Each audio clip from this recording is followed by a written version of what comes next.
8 months later, I encountered Nina at the downtown farmers market near the courthouse where her professional licensing hearing had resulted in a 2-year license suspension and mandatory ethics training that would effectively end her career in physical therapy for the foreseeable future. She was sitting alone at a small table outside a coffee shop, staring into a half-empty cup with the distant expression of someone who'd finally grasped the full scope of consequences stemming from her poor decisions and criminal behavior. There was no sign of Zane, no friends accompanying her, just Nina alone with a paperback novel she wasn't reading and that same vanilla perfume hanging in the air like a ghost of the person she used to pretend to be when our relationship provided stability and financial security.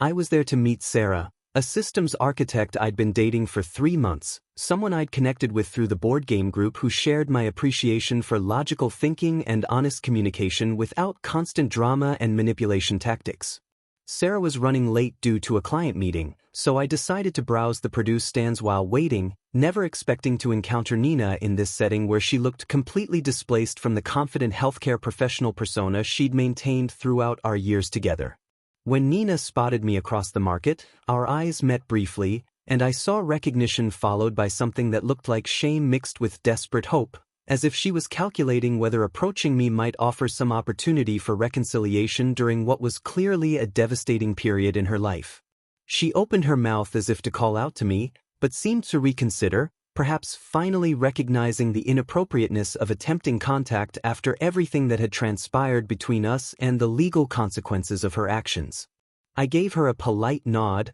the kind of acknowledgement you might offer to any acquaintance you recognized in public, then continued walking toward the vegetable vendors without breaking stride or showing interest in engaging beyond basic social courtesy. When Sarah arrived 15 minutes later, I mentioned seeing Nina but felt no need to dwell on the encounter or process any complex emotions about her current circumstances, as she had become genuinely irrelevant to my daily life and future planning in a way that felt remarkably liberating. Our mutual friends occasionally provided updates even when I didn't ask, mentioning that Nina was struggling to find healthcare employment due to her criminal conviction and license suspension, and that she'd moved back with her parents while working part-time retail jobs that barely covered basic living expenses.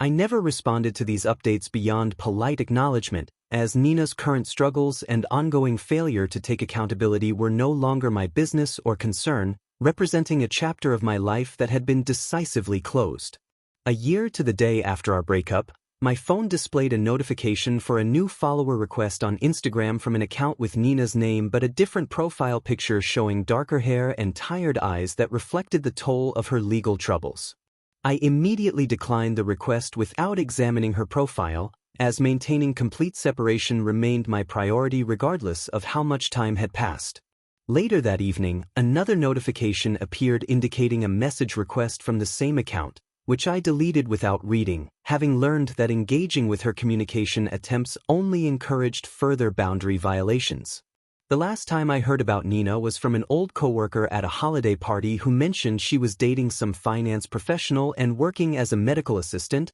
positions representing a significant step down from her previous career level. According to this information, Nina still occasionally mentioned our relationship to mutual acquaintances, referring to me as the one who got away and expressing regret about her choices, though she apparently continued framing the situation as unfortunate circumstances rather than consequences of deliberate actions. I responded to this information with mild interest but no emotional investment, recognizing it as simply another data point about someone no longer connected to my life in any meaningful way. When I thought about Nina now, which happened rarely and only when someone specifically brought her up, I felt analytical detachment that surprised me with its completeness, as if reviewing a client case file rather than recalling someone who'd once shared my living space. The greatest revelation had been discovering that authentic peace came not from harboring resentment or seeking revenge, but from building a life so fulfilling and aligned with my values that the past became genuinely irrelevant to my present contentment and future aspirations. The first sign something was off came when Brianna got into my car already scrolling through her phone with an agitated expression that I'd never seen before, barely acknowledging my compliment about how beautiful she looked in her navy dress and the way it brought out her eyes. She'd spent over an hour getting ready, choosing that particular outfit because it photographed well in low light, something she'd mentioned while carefully applying her makeup and adjusting her jewelry multiple times. I'd assumed she was excited about our special dinner and maybe even had a feeling something significant might happen, but instead she seemed distracted and tense, responding to my attempts at cheerful conversation with single-word answers while her thumbs moved frantically across her screen. I tried to lighten the mood by mentioning how nice the restaurant looked when I'd driven past earlier that afternoon to double-check our reservation, how they'd decorated for the season with twinkling lights and fresh flowers, but she just nodded absently without looking up from whatever had completely captured her attention online. The drive to Meridian Hall took 20 minutes through downtown Nashville traffic, and she spent 18 of those minutes completely absorbed in social media, occasionally making frustrated sounds or sighing dramatically in a way that filled the car with tension. When I asked what was wrong, genuinely concerned that she might be dealing with work stress or family issues, she just shook her head dismissively and muttered something about people being fake and manipulative, which I assumed meant office drama or friend conflicts that would blow over once we settled into our romantic evening. I had no idea she was actually spiraling into a jealous rage that would soon explode all over our carefully planned dinner and change everything between us forever. We'd barely been seated at our reserved table when the real problem revealed itself in all its ugly glory. Brianna's phone lit up with a notification, and her face immediately transformed from distracted annoyance to genuine shock and uncontrolled fury. She grabbed the device with both hands like it contained life-altering news, staring at the screen like it had personally insulted her entire family, and I watched her complexion shift from normal to an alarming shade of red that made me worry about her blood pressure. Her colleague Whitney had just posted engagement photos to Instagram, complete with a massive diamond ring that seemed to catch the perfect lighting in every professionally shot image. The announcement had apparently gone live just moments before we'd been seated, and Brianna was watching the likes and congratulations pour in real time, her jaw clenched so tightly I could see the muscles in her neck straining with barely controlled emotion. Whitney worked in the same marketing department at Spotlight Creative and had started dating her boyfriend Marcus only 8 months ago, a timeline that Brianna immediately began calculating out loud with increasing bitterness and obvious mathematical precision. She started making pointed comments about how some people just get incredibly lucky with men who know exactly what they want without having to be convinced or pressured, how Whitney barely knew Marcus compared to our solid 3.5-year relationship built on genuine compatibility and shared experiences, and how completely unfair it was that someone could essentially skip ahead in line like engagement was some kind of first-come first-served system. The jealousy in her voice was raw and ugly, transforming my normally composed and professional girlfriend into someone I barely recognized, someone whose mask was slipping to reveal emotions I'd never seen her express so openly. I tried to redirect the conversation by gently suggesting she put her phone away so we could focus on enjoying our dinner together and maybe talk about our own future plans, but that well-intentioned suggestion only made her significantly more agitated and defensive. She accused me of not understanding the complex social dynamics involved in workplace relationships, explaining in detail that she'd have to face Whitney at work on Monday morning and pretend to be genuinely happy and supportive while everyone congratulated Whitney and inevitably asked pointed questions about when Brianna's turn would finally come. The pressure she described feeling from her coworkers, friends, family members, and even casual acquaintances had clearly been building to a dangerous breaking point over months, and Whitney's perfectly timed engagement announcement was apparently the final straw that pushed her completely over the edge into panic mode. What made the situation exponentially worse was that Whitney had specifically texted Brianna a close-up photo of the ring along with a message saying she couldn't wait to get Brianna's expert advice on wedding planning since Brianna had been with her boyfriend so much longer and surely had more experience with relationship milestones. The passive-aggressive nature of that message wasn't lost on either of us, but Brianna interpreted it as a deliberate and calculated humiliation designed specifically to highlight her unmarried status in the most painful way possible. As she showed me screenshot after screenshot of Whitney's engagement post, obsessively analyzing every detail from the ring size and setting to the romantic restaurant backdrop and professional photo quality, I realized this wasn't simply about Whitney's personal happiness. This was about Brianna feeling systematically left behind, deliberately overlooked, and publicly embarrassed by her relationship status in a social circle where engagement announcements had become a competitive sport with winners and losers. The irony of sitting there with an $18,000 engagement ring burning a hole in my jacket pocket while she complained bitterly about other people getting engaged ahead of her wasn't lost on me, but her increasingly hostile tone and obvious resentment were making me seriously question whether proposing in this moment would feel romantic and genuine or like I was simply responding to social pressure and competitive jealousy. Then her phone buzzed again with another notification, and I watched her face change in a way that told me everything was about to get infinitely worse. The second buzz brought a text message from Derek, her personal trainer at the upscale fitness center downtown where she'd been working out for the past 6 months. I'd met Derek exactly once when I'd picked her up after a session, and something about his confident smirk and the way he'd looked her up and down had immediately set off alarm bells in my head. He was everything I wasn't, physically imposing with perfectly sculpted muscles, driving a luxury sports car, and radiating the kind of cocky self-assurance that some women found irresistible. Brianna had mentioned him casually in conversation over the months, always in the context of fitness advice or workout routines, but I'd noticed she'd been staying later at the gym and coming home with a glow that seemed like more than just endorphins from exercise. The message on her screen was clearly visible to me, and Derek was inviting her to a late-night pool party at his luxury apartment complex,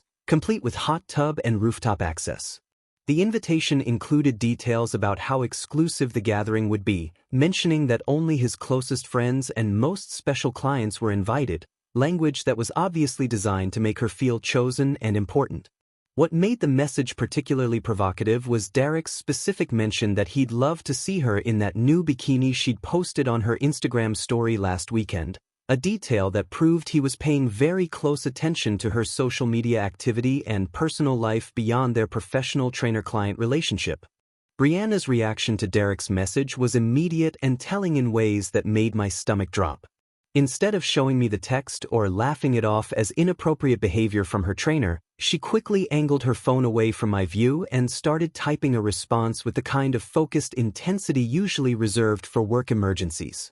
The secretive body language, the slight flush in her cheeks, and the way she bit her lower lip while crafting her reply told me everything I needed to know about where her mind had gone. When she finally looked up from her phone, her eyes had a calculating gleam that I'd never seen directed at me, and I realized I was about to become a pawn in whatever game she'd decided to play with surgical precision. She set her phone down on the table between us, screen facing up so I could see when new messages arrived, and launched into what felt like a carefully rehearsed speech about our relationship timeline and her growing frustration with my apparent lack of commitment. She started by comparing us to every other couple in her social circle, methodically listing their relationship durations versus engagement timelines like she was presenting a business case with supporting data and statistical analysis. According to her calculations, we were statistically overdue for an engagement by at least 8 months, and she couldn't understand why I seemed content to drift along indefinitely without making any real moves toward our future together.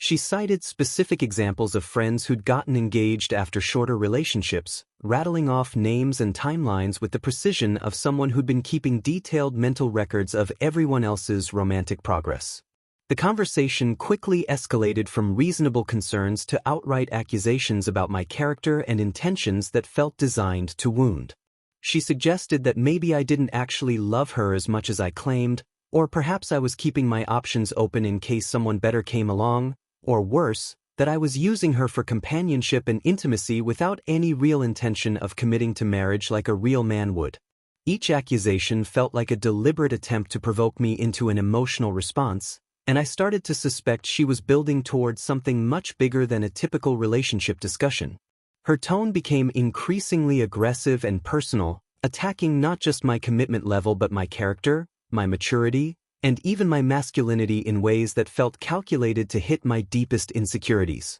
She mentioned how her friends' boyfriends had surprised them with romantic proposals, how Derek had told her that real men don't make women wait when they know what they want, and how embarrassing it was to constantly have to make excuses for why we weren't engaged yet. Her phone buzzed again, and Derek's follow-up message was even more provocative than the first, clearly designed to escalate the tension. He'd sent a photo of his apartment complex's rooftop pool area, beautifully lit with underwater lighting and a spectacular view of the Nashville skyline, along with a message saying the party was starting soon and asking if she was planning to join him for what promised to be an unforgettable evening. The implication was crystal clear that this wasn't just a group gathering but a personal invitation designed to tempt her away from whatever boring evening she had planned with her indecisive boyfriend. Brianna made sure I could see the message clearly, watching my face for a reaction as she slowly read Derek's words out loud with obvious relish and barely concealed excitement. She seemed to be testing how much she could push me before I'd finally step up and fight for her attention,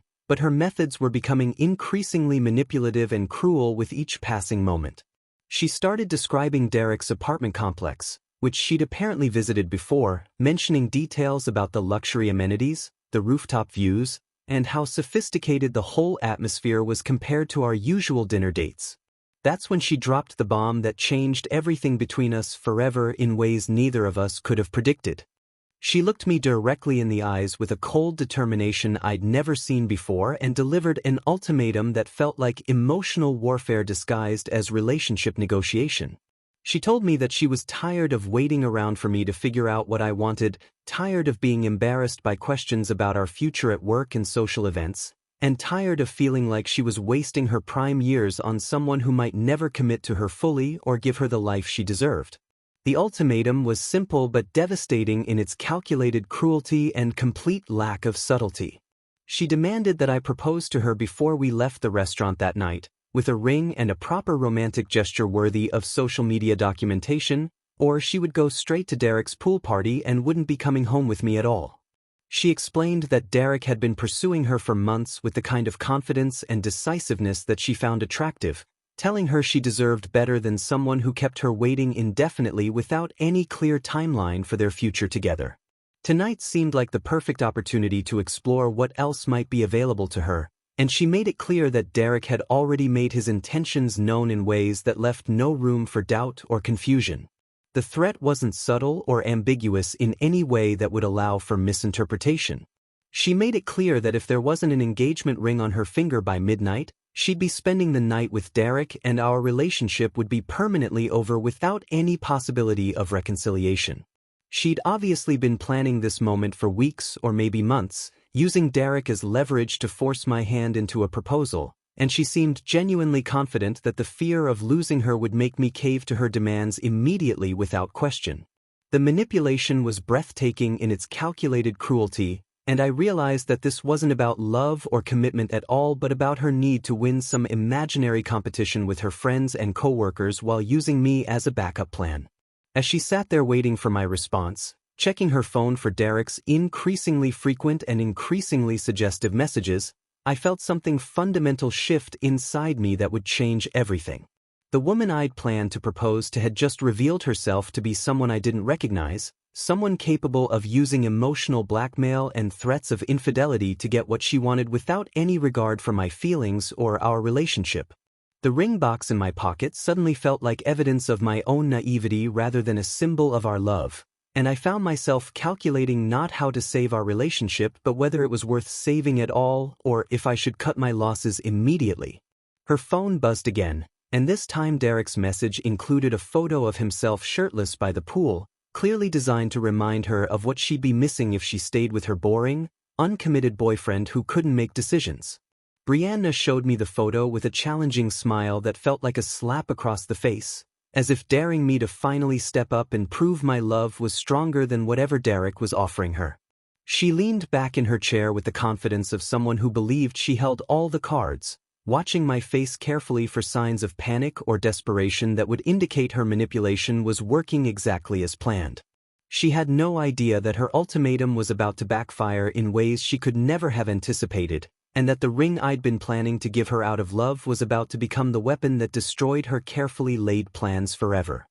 I sat there for a long moment, letting her words sink in while she waited for what she clearly expected to be a desperate, emotional response that would validate her manipulation tactics and give her the power she craved in our relationship dynamic. Instead, I found myself feeling strangely calm, like someone who just solved a complex puzzle that had been bothering them for months without any clear resolution. The clarity was almost liberating as I realized that this ultimatum had actually done me a favor by revealing exactly who Brianna really was underneath all the beauty and charm I'd fallen for 3.5 years ago. Without saying a word, I reached into my jacket pocket and slowly pulled out the small velvet ring box that had been burning a hole there all evening, watching as her eyes immediately locked onto it with an expression of greedy triumph that told me everything I needed to know about her true priorities and motivations. For a split second, her face transformed completely, the manipulative mask dropping away to reveal pure,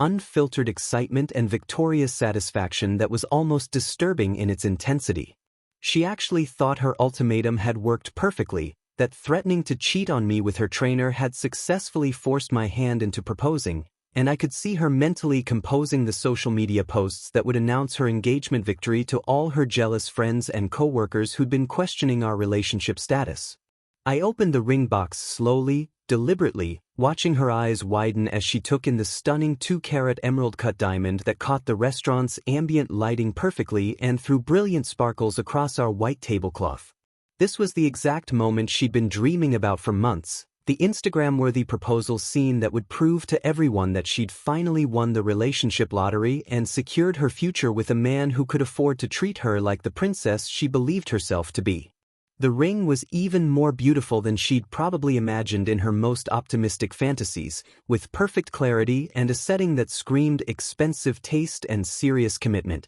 and I could see her already mentally calculating its value, its social media potential, and the envy it would generate among her circle of competitive friends and colleagues. Her hand actually started reaching across the table toward the ring box, tears of what she probably thought was overwhelming emotion but looked more like relief and triumph beginning to form in her eyes as she prepared to accept what she saw as her hard-earned prize after months of manipulation and pressure. The expression on her face was a mixture of validation, smugness, and barely contained excitement about finally getting what she felt she deserved after all the hints, ultimatums, and social pressure she'd been applying. She opened her mouth to say something, probably the gracious acceptance speech she'd been rehearsing in her head for this exact moment, but I snapped the ring box shut with a sharp click that echoed through the suddenly silent space between us like a gunshot in a library. The sound seemed to freeze time for a moment, and I watched her face cycle through confusion, disbelief, and then growing alarm as she realized that something was going very wrong with her carefully orchestrated plan to force me into marriage. I slipped the ring box back into my pocket with deliberate slowness, stood up from my chair with the kind of calm dignity that comes from finally seeing a situation clearly for what it really was, and looked down at her with what I hoped was an expression of polite but final dismissal. The single word that came out of my mouth was probably the last thing she'd expected to hear in that moment, delivered in a tone that was conversational rather than angry, which somehow made it even more devastating than if I'd screamed at her or created a dramatic scene. I simply said no, then turned and walked toward the restaurant's exit without looking back or offering any explanation, leaving her sitting there in shocked silence with her mouth hanging open and her carefully planned manipulation crumbling around her like a house of cards in a strong wind. I could hear her calling my name behind me, her voice shifting from confusion to panic to outright desperation as she realized that her ultimatum had just blown up in her face in the most spectacular way possible. She started following me, her heels clicking frantically on the restaurant's hardwood floors as she tried to catch up, her voice getting louder and more hysterical as other diners began to notice the scene she was creating and turn their heads to watch the drama unfold. By the time I reached the front door, she was practically screaming at me, demanding to know what I thought I was doing, accusing me of humiliating her in public, and threatening to follow through immediately on her promise to go to Derek's pool party if I walked out that door. The threats that had seemed so powerful and manipulative just minutes earlier now sounded desperate and pathetic, like the tantrums of someone who just realized their bluff had been called by someone who simply didn't care enough to be manipulated anymore by emotional blackmail. I paused at the restaurant's entrance, turned back to face her one final time, and told her with complete sincerity that she should absolutely go to Derek's party and have exactly the kind of evening she deserved, because it was clear that we wanted completely different things from life and from each other. The other diners were openly staring now, some with embarrassed sympathy and others with the kind of fascinated horror that people reserve for watching train wrecks happen in real time in expensive restaurants. Brianna's face was flushed red with humiliation and rage, her carefully applied makeup starting to streak as she realized that her public manipulation attempt had become a very public rejection that everyone in the restaurant would probably remember and talk about for months to come. She made one last desperate attempt to regain control of the situation, grabbing my arm and hissing that I was making a huge mistake, that I'd never find anyone better than her, and that I'd regret this moment for the rest of my pathetic life. The venom in her voice was so raw and ugly that several nearby tables actually recoiled, and I realized that this was probably the first time most people had seen the real Brianna underneath all the charm and social media polish she usually maintained so perfectly. I gently removed her hand from my arm, wished her luck with Derek and her future endeavors, and walked out into the Nashville night air feeling lighter and more relieved than I had in months, even as I heard her shouting increasingly unhinged threats and accusations at my retreating figure through the restaurant's glass doors. The $18,000 ring in my pocket suddenly felt like the best money I'd never spent, and I realized that sometimes the most expensive lesson you can learn is finding out someone's true character before you make the biggest mistake of your life. I drove straight to the Hampton Inn downtown rather than going back to our shared apartment, knowing that Brianna would probably beat me there and I wasn't ready for another confrontation with someone who'd just revealed herself to be a manipulative stranger willing to use infidelity as leverage. As I checked into my room, I pulled out my phone and immediately blocked Brianna's number, but not before seeing that she'd already sent 12 increasingly desperate text messages ranging from confused questions to angry accusations to pathetic attempts at emotional manipulation designed to make me feel guilty for walking away. The messages painted a clear picture of someone spiraling into panic as she realized her ultimatum had backfired spectacularly and she'd lost control of the narrative she'd been trying to orchestrate for months with surgical precision. I deleted them all without reading past the first few words and settled into my hotel room to plan my next moves with the kind of methodical approach I usually reserved for complex data analysis projects at work that required strategic thinking. The first thing I did was scroll through social media to see if Brianna had followed through on her threat to go to Derek's pool party, and sure enough, within an hour of our restaurant disaster, she'd posted photos of herself in a skimpy bikini with Derek's muscled arm wrapped around her waist at his apartment complex's rooftop pool. The caption was something about finally being with someone who knows what he wants, clearly directed at me and designed to make me jealous or regretful about my decision to walk away from her ultimatum and choose my self-respect over her manipulation. Instead, seeing those photos gave me exactly the motivation I needed to make a complete clean break from someone who'd just proven she was capable of cheating on me within hours of our breakup and then bragging about it online for everyone to see, including our mutual friends. The next morning, I called emergency movers and arranged to have all my belongings removed from our shared apartment before Brianna could return from whatever she'd gotten up to with Derek the night before at his luxury complex. I'd been paying 2/3 of the rent anyway, so breaking the lease early was expensive but manageable with my savings, and the financial hit felt like a small price to pay for my freedom from someone who'd been using me as an emotional and financial safety net while shopping around for upgrades.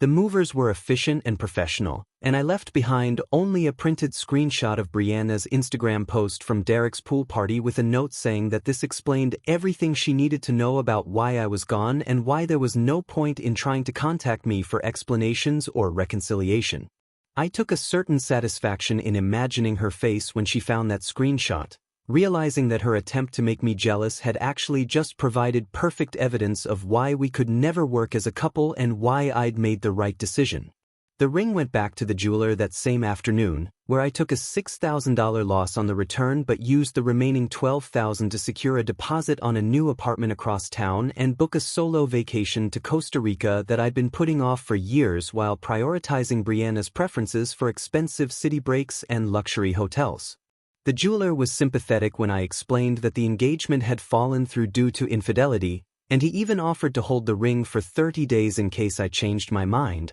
but I knew there was absolutely no chance of reconciliation with someone who'd shown me such an ugly side of her personality. Within 48 hours of walking out of that restaurant, I'd completely extracted myself from Brianna's life and started building something new that was entirely mine, free from the constant pressure to meet someone else's timeline and expectations for what our relationship should look like. The vacation to Costa Rica was exactly what I needed to clear my head and gain perspective on what had happened between us and how I'd missed so many obvious warning signs about her character and priorities over the years. For 10 days, I hiked through rainforests, zip-lined through canopies, and explored beaches without having to worry about whether my activities were Instagram-worthy or expensive enough to impress someone who measured love by the size of gestures rather than their genuine meaning and thoughtfulness. I met other travelers who were genuinely interesting to talk to, people who asked about my work and my thoughts rather than constantly steering conversations back to relationship status and material possessions that defined their self-worth. The experience reminded me what it felt like to enjoy my own company and pursue my own interests without constantly calculating whether my choices would meet someone else's approval or generate enough social media content to maintain an image. When I returned to Nashville, refreshed and genuinely excited about my new apartment and my newfound freedom, I learned from mutual friends that Brianna's situation with Derek had already imploded in spectacular fashion after just 5 weeks. Apparently, Derek had lost interest in her almost immediately once she became available and clingy rather than the unavailable challenge she'd represented while she was in a committed relationship with me. Their mutual friends revealed that Derek was a serial player who specifically targeted women in relationships because he enjoyed the chase and the ego boost of stealing someone else's girlfriend, but he had absolutely no interest in actually dating anyone seriously once the thrill of conquest was over and the novelty wore off. The final blow to Brianna's pride and public image came when she found Derek with another woman at the same rooftop pool where they'd hooked up that first night, leading to a humiliating public confrontation where Derek dismissed her as just a rebound and had building security escort her out of his apartment complex. The story spread quickly through their fitness center and social media circles, and Brianna found herself labeled as the desperate woman who destroyed a 3-year relationship for a guy who dumped her after 5 weeks of casual hookups that meant nothing to him. The irony wasn't lost on me that the man she'd thought would give her everything I couldn't had turned out to be exactly what everyone who actually knew Derek had warned her about from the beginning. Meanwhile, I was settling into my new life with a sense of relief and possibility that I hadn't felt in years, free from the constant pressure to prove my worth through expensive gestures and social media performances. My new apartment was smaller but entirely mine, decorated with things I actually liked rather than items chosen for their Instagram potential, and I found myself genuinely excited about the future for the first time in months. The ring money I'd recovered had given me a solid emergency fund and the confidence to take some career risks I'd been avoiding while supporting someone else's lifestyle, and I realized that Brianna's ultimatum had actually freed me from a relationship that had been slowly draining my bank account, my energy, and my sense of self-worth.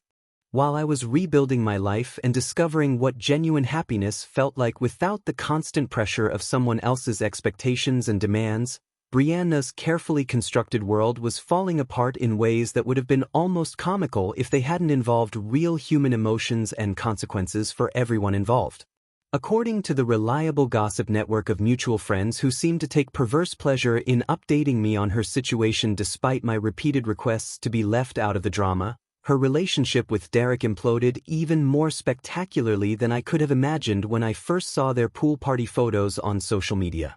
The man she'd thought was going to rescue her from a boring relationship with a financially stable but apparently unexciting boyfriend turned out to be everything the women at their gym had been quietly warning each other about for months behind closed doors. Derek's reputation as a serial manipulator wasn't exactly a well-kept secret among the people who actually knew him and had witnessed his pattern of behavior, but Brianna had been so caught up in the excitement of having someone pursue her with apparent confidence and decisiveness that she'd ignored every obvious warning sign and red flag. Within the first week of their relationship, Derek had already started showing his true colors by expecting her to be available whenever he wanted company but making it crystal clear that he had no intention of being exclusive or treating her as anything more than a convenient distraction from his regular rotation. He'd openly flirted with other women at the gym while Brianna was standing right next to him trying to mark her territory, dismissed her attempts at serious conversation about their future together,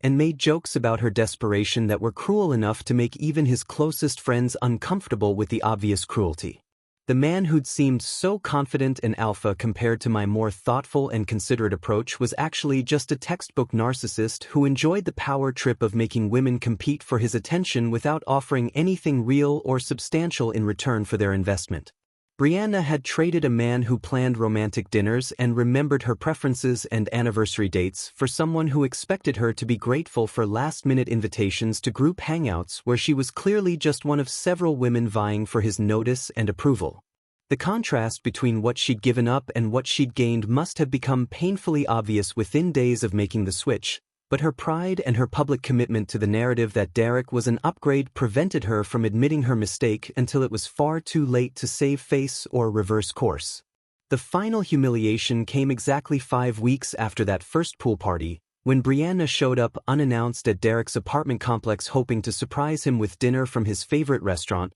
only to find him in the hot tub with 2 other women who were clearly much more than just casual friends or workout partners. The confrontation that followed was witnessed by half the building and became legendary among their social circle for its sheer dramatic intensity and public embarrassment that made everyone involved cringe. Brianna had apparently screamed at Derek about leading her on and making her throw away a good relationship for absolutely nothing, while Derek had laughed in her face and told her that she was the one who'd thrown away her relationship and he'd never promised her anything more than some temporary fun. The other women had joined in mocking her desperation, pointing out that everyone knew Derek's reputation and asking why she'd thought she was special enough to change him into someone who wanted commitment and exclusivity. Building security had been called when Brianna refused to leave quietly and continued making a scene, and she'd been escorted off the property while Derek and his new companions watched from the hot tub, filming her breakdown on their phones for later entertainment and social media content. The videos of her humiliation had apparently made the rounds on social media before being taken down, but not before enough people had seen them to ensure that the story would follow her for months and become part of her permanent reputation. The revelation that Derek had been simultaneously pursuing at least 2 other women from different gyms around the city while he'd been texting Brianna made her feel even more foolish about throwing away a 3-year relationship for someone who'd never seen her as anything more than another conquest to add to his ever-growing collection. Our mutual friends reported that she tried to spin the situation as Derek being intimidated by her standards and not ready for someone as mature and sophisticated as she was,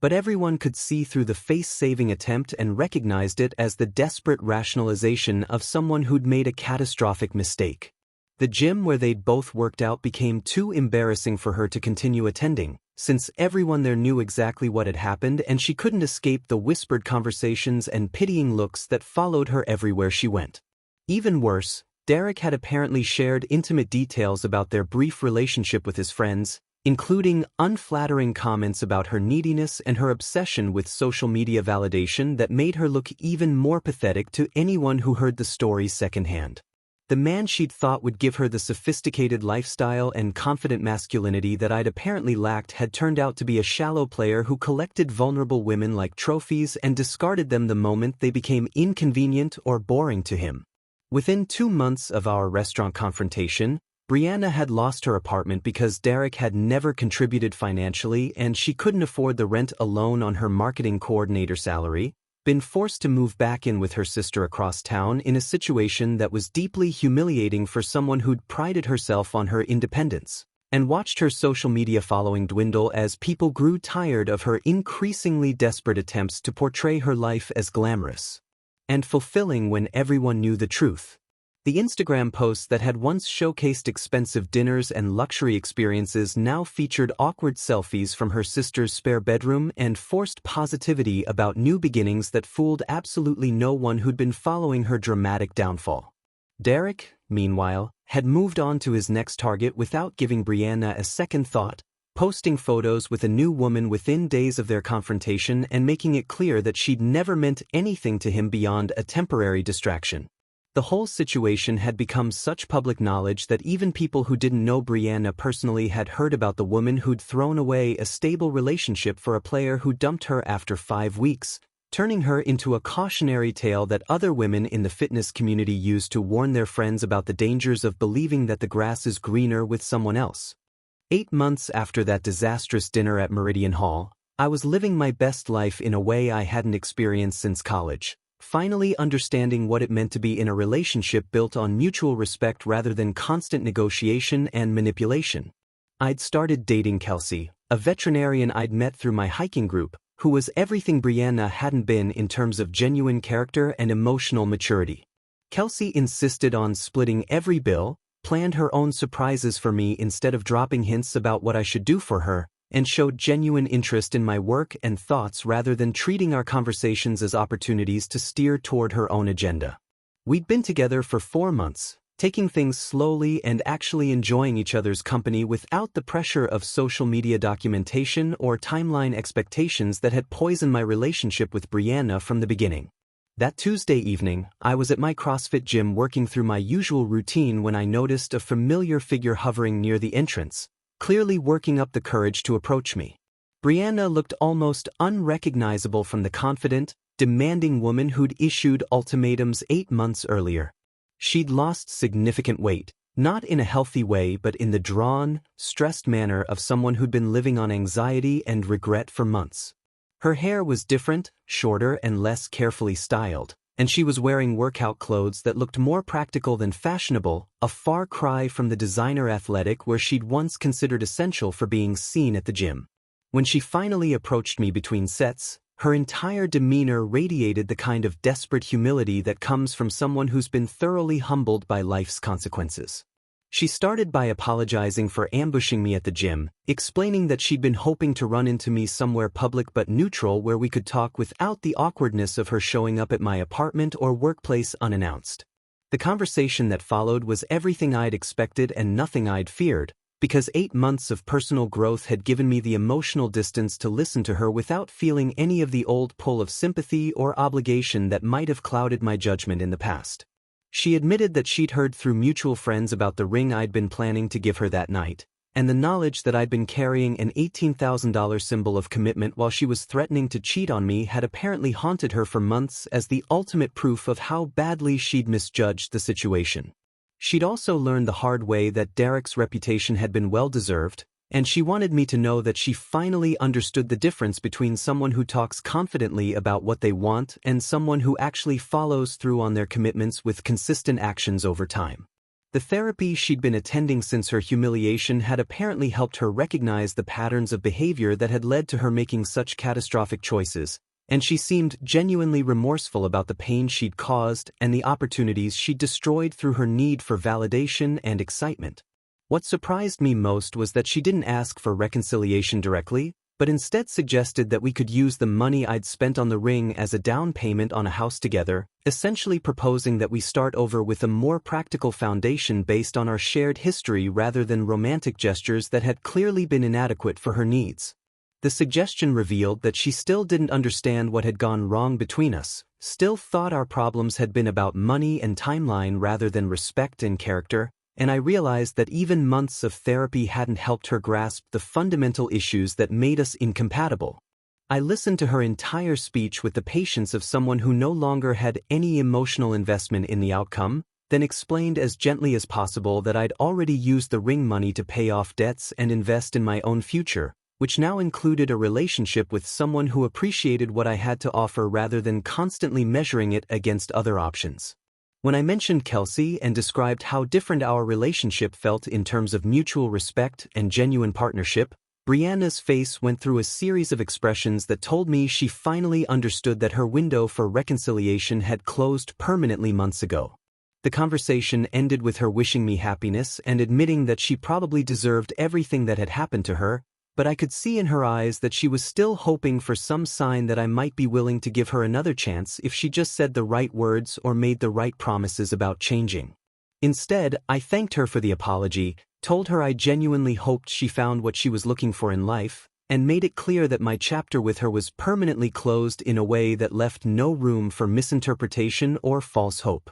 As I watched her walk away from the gym that night, shoulders slumped with the weight of final rejection, I felt nothing but relief and gratitude that I'd dodged what would have been the biggest mistake of my life. Kelsey was waiting for me at home with dinner she'd cooked and stories about her day at the veterinary clinic, treating me like a partner rather than a project to be fixed or a resource to be managed, And I realized that real love doesn't come with ultimatums or threats but with genuine appreciation for who someone actually is rather than who they might become with enough pressure and manipulation.